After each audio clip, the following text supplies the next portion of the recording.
Sigurisht që është problematike. Terreni është një lojtar shtesë në fushë, ajo nuk diskutohet. Po përveç kësaj janë edhe shumë probleme tjera, sepse palestra kalon në menaxhimin e KQZ-s qysh nga nesër. Dhe përveç terrenit që duhet zhvillohet jashtë, ne i kemi probleme dhe stërvitjet me vazhdu. Domethënë është shumë problem kjo pjesa dhe sinqerisht nuk e kuptoj se si mund të mirret një vendim që palestrat të lirohen nga klubet ose të mos kenë mundësi me zhvillu stërvitjet.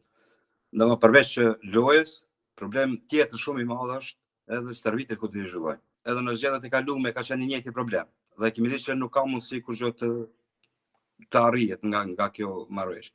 Edhe më njëherë kemi kontaktuar me ekipin kundërshtar, edhe kemi kërkuar që të zhvillojmë 2 ndeshjet duke mos u marrë, sepse e dim që kjo nuk mund të realizohet. Domethënë nuk është problemi vetëm Rahovesi, është problemi gjithë Kosovës, domethënë.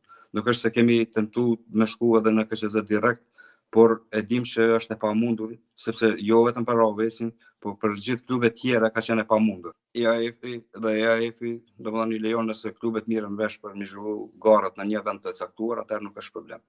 Spaku deri vitin e kaluar nuk ka qenë ndonjë pengesë, nuk kemi marrë ndonjë email nga EAF-i që mund të penalizohemi, kështu që në rregull jemi me këtë pjesë.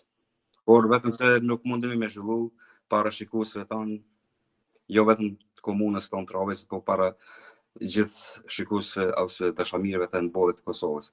E dim nga viti i kaluar kur kishim dy lojë kishim këtu me 2 ekipe të ndryshme, palestra është stërmbushur, kanë pas çka me pa, kanë pas çka me pa lojë të bukura, lojë të mira kështu me radhë.